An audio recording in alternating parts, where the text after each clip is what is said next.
In this first video of the module, I want to go over some definitional ideas here about text and reading. Pretty mundane terms, these two, but they're going to be foundational for our purposes for this module as you're going to approach different kinds of readings, different kinds of texts. And it's important, I think, for you to approach them with a wider lens. So that is, rather than thinking about what text and reading is in your normal everyday parlance, to think about them in a wider sense. For this video, you shouldn't need any prerequisite knowledge beyond your own definition of the terms, but generally speaking, you're going to go over the words text and reading here. And I ask this rhetorically when I say, what is a text? But it's a good question to ask because it makes us come together and ask that question of each other. And so here, we generally think of text as being one of two things. Literally a text, a thing of reading, or two more commonly and more familiarly recently, something we do in action. We text, we send a message, we send a text to somebody with our iPhones or smartphones, computers, those kinds of devices, and we share information in that way. So it's a much more active thing.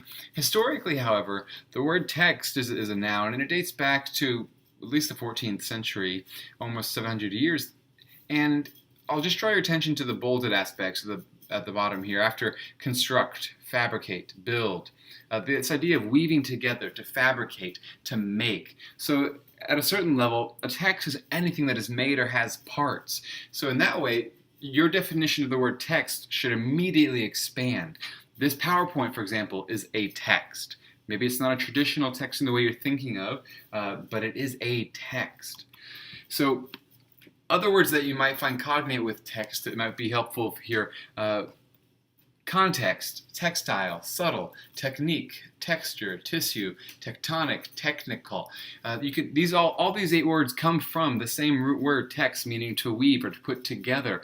A context, the surrounding information around a text. The textile, that thing we've put together. Technique, the way we do something, the way we put things together. Subtle, subtext, the under idea, the information underneath the text. Texture, how that text feels.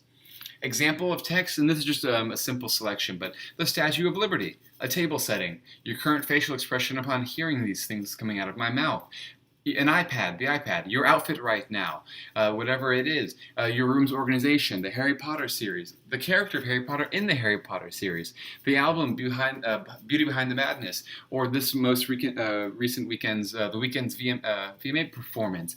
These are all examples of texts. That is, they are things that have elements that are put together to make something that is bigger than them. And if you take that in that way, you understand really, I think, that a text is just something that has parts. And if a text is something that is just parts, then we have to ask the next question is, how do you access those parts? And I ask this question is, when is reading? Which is a really awkward way of asking this, but when do you read? Really is a question of asking is, when don't you read? If all these kinds of things like the Statue of Liberty or someone's performance at the VMAs is a text, and you're reading a text to make meaning of it, whether it's passive or active, whether you're asking the question, what does this mean? Or how does this thing mean to me or have value? Or just enjoying it with your eyeballs or ears, you're still doing something with it. You're accessing it and giving it, making it, assigning it meaning. So ask yourself the question, when aren't you really reading? When aren't you using your mind to do something, to make sense of things? For example, think of a red light. Think about the last time you were driving. You saw a red light. You approached the red light. Likely and hopefully you stopped at the red light. Not because the red light reached out and stopped your car, but because you read the situation and you understood that red light here means stop. And for that reason, you were able to act as you read the sign.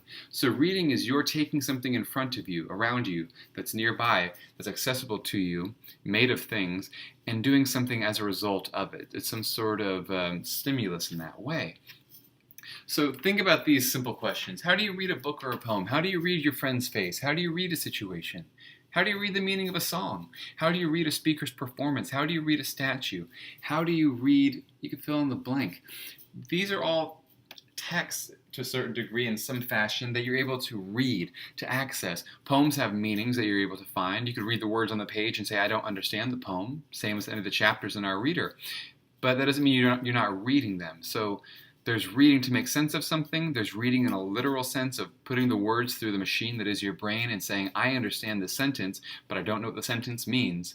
So think about, when you're thinking about what reading is, what are you reading and to what end? It's always rhetorical for our purposes. A broad definition here that may be useful is, reading is when you see a sign, when you investigate that sign for meaning, and when you assign that sign meaning. Sometimes the sign comes pre-assigned. Sometimes this meaning comes pre-assigned to you and you're told what it means. For example, that red light. Normally the state or the government has told you that red lights mean this. Recently I traveled abroad and had to drive in foreign countries, and I didn't know all the road signs, so I downloaded a guide for how to read those signs. Thankfully, the government provided that locally, and I was able to, read the signs and understand how not to die on a road in another country. It's very useful. So reading is something that you do to things, whether it's reading a face, reading a situation, reading a moment, reading a book, reading a computer. Doesn't really matter. So if a text is just anything that's put together, and reading is taking those things apart to make meaning, then for our purposes, reading is a very complicated but very common action that we're doing or enacting very frequently. If that's the case, then think about the relationship between compound interest and reading.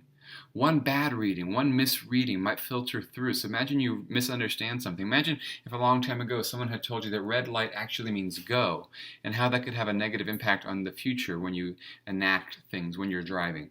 One small thing, one small misreading of something could blow up your entire future reading of something else. So consider the consequences of misreading. I can give you a few here. A traffic accident, confusing someone's serious remarks for a joke and laughing at it, missing a deadline, as when you read a course syllabus or read an email and think something's due tomorrow when in fact it's due today. Reading is not a difficult task. However, reading well and taking things apart can be a difficult task given the circumstances.